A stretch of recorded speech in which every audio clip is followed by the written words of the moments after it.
the Big Rig Bull Texas truck accident lawyer Reshard Alexander here on a Monday, and a lot of work to do. This is the beginning of the week, and it's the best day of the week. Mondays are the best day of the week in my opinion, because you can get a lot of work done. You can get a lot of things accomplished. My back office still looks a mess, but I'm not really going to worry about that right now. I'm just going to go ahead and focus on putting together these cases that I need to get out, working on a couple of different new things, and that's the game plan for today, is just to get this work done. Yeah, so I can already tell that this is going to be one of those days where I'm going to be up for a while tonight. I have the adhesives for the pictures and whatnot. I got to go back home and get these the door hangers that go on the back of the doors so I can put those up. I'm just trying to get everything done as quickly as possible. So the office for the most part is set up in the front. I got to go through some papers and stuff for the rest of the week and clear some things out, because for the most part my office has been paperless, and I'm trying to keep it that way. I'm trying to drill down even more to the point where there is no need for paper files or anything like that.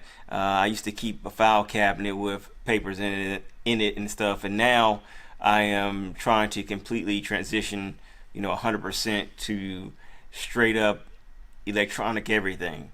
Yeah, so I want to give a bit of advice to like young attorneys that are just starting off, maybe, or maybe you're transitioning to a different practice.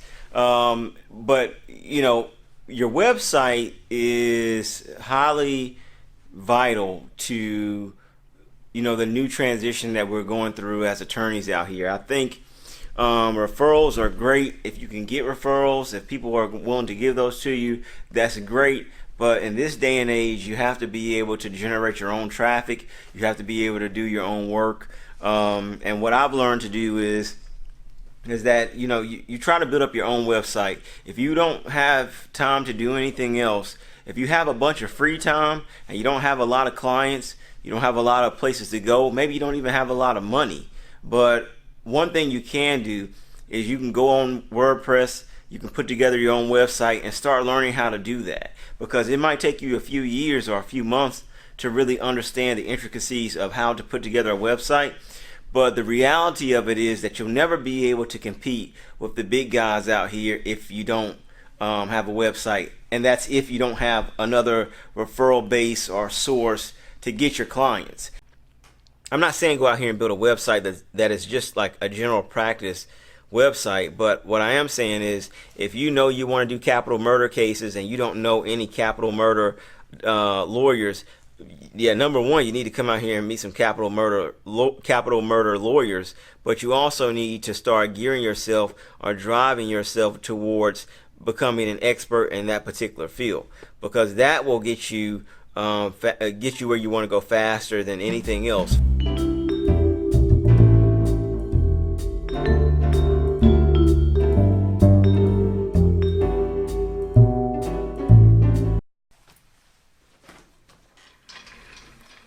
Alrighty guys, what's going on? It's the Big Rig Bull Texas truck accident lawyer Reshard Alexander here again today for what I believe is episode 29. Today, like I said before, these Texas subjects that we're going to cover are going to be short, concise, and to the point. And some of it may seem a bit repetitive because of the fact that so much of the Texas law will overlap federal motor carrier safety regulations. So today we're going to talk about DOT marketing and identification for interstate trucking for Texas commercial motor vehicles. Where we will begin today is we will start with section 390.21 of the federal regulations. Texas has adopted this. This covers DOT marking and identification, as I said earlier. What we need to understand is that interstate vehicles required to display a U.S. dot number and register with the Texas DMV for interstate authority, which interstate authority is the same as operating authority for federal law. But for interstate authority is considered the Texas Motor Carrier Registration Certificate. Okay, These are some of the vehicles that have to register for, are required to get a DOT number and register with the Texas DMV. All right, they are, number one, farm vehicles operating intrastate with an actual gross weight or gross weight rating of 48,000 pounds or more. Private or for-hire vehicle combination. Private for-hire vehicle or combination with a gross weight or gross weight rating of greater than in excess of 26,000 pounds. Designed or used for transportation of cargo and furtherance of any commercial enterprise. Right? Number three is for-hire vehicles used to transport household goods. And it doesn't matter what the actual weight rating of those vehicles are. Number four is vehicles designed or used to transport more than 15 passengers, including the driver. Remember, the key term or the key feature in this particular snippet is that it has to be designed or used to transport more than 15 passengers. It doesn't necessarily mean that there have to be 15 passengers on that vehicle at that time, but if it is designed to transport that many people, then it fits into the category of being required to register. Okay, number five is a commercial school bus. Number six is any vehicle that is transporting hazardous material in an amount that is requiring placarding.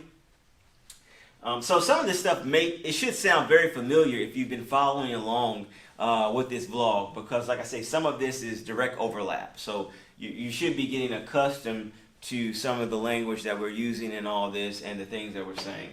Number six is operated by a foreign carrier. Number seven is a foreign domiciled bus. Number eight is vehicles owned or controlled by someone not a U.S. citizen or who does not live in the United States of America. Go USA! All right. So, with that said, we're going to move now over to vehicles that are not required to display a U.S. dot number or register with the Texas DMV for that lovely Texas Motor Carrier Registration Certificate, a la Interstate Authority, Operating Authority. Number one would be farm vehicles with a gross weight or a gross weight rating that is less than 48,000 pounds. Sounds like common sense, because on the other side, the ones that are in 48,000 pounds or more have to register for Interstate Operating Authority. So the ones that are less than that don't. However, there are always exceptions. So like I said, if you're seeing this and you're watching this, do not try to use this as a end-all be-all for your knowledge of trucking law, because it is much more expensive than this, and the Green Book has much more than this, and the Texas law has much more than this as well. So number two would be cotton vehicles registered under the Texas Transportation Code, Section 504.505. If you've been following my Instagram account, Big Rig Bull, I put a post up last night of a bowl in my office that has a lot of different items in it, and I asked a question of, does anyone know what item in this bowl, if a vehicle is transporting it, does not have to register for the DOT and the Texas Motor Carrier Registration Certificate? And the answer was cotton vehicles, because there's a ball of cotton in that bowl. You can go back and check it out. And tell me what you think, if you can see it in there or not. Number three is vehicles registered with the Texas Railroad Commission under Texas Natural Resources Code, Section 113.131 and Section 116.072. All right? I don't know if you can read this, but if you can't, just rewind it and you will get that good knowledge right there. Number four is used to transport passengers. It's an entity that the primary function of this entity is not necessarily to transport passengers. Say it's like an addition, or it's a side item to the thriving main business. So an example of this would be a nursing home that transports the elderly to and from, the mall or to the living facility. Another one would be a hotel that transports passengers maybe from the airport directly to the hotel. Those don't have to necessarily register because that is not the primary function. Is to transport passengers. The primary function is to take care of elderly folks and your guests at the hotel. All right. Number 5 is vehicles operated by a governmental entity. All right, that should be simple enough to understand. Number 6 is vehicles used in water, oil, well servicing, or drilling. Now, these vehicles have to be constructed in a way that they're basically oil servicing. They're not. It's constructed as a machine with a mast. It has an engine for power. Drawworks. It has a chassis that is permanently assembled. It's not the normal oil field truck that we're thinking of, like a tanker truck or something like that. This is something that's actually servicing the oil, or servicing the well, or drilling or something like that. It's connected to the drilling or servicing somehow. Okay. The last one is a mobile crane. Self-propelled vehicle constructed as a machine used to raise, shift, or lower weights or concrete pumps. And that pretty much is it for today. As I said, these are going to be a lot shorter. I'm going to try to keep them very short. I'm going to try to keep these vlogs short as possible instead of going to like 30-minute vlogs, because it takes a long time to upload. And I don't know if I keep your attention that long, quite honestly. So if you like what you see, always tap that red button on YouTube and subscribe so you'll know when the next vlog comes out. As always, have a great day, and I will see you guys on the next vlog.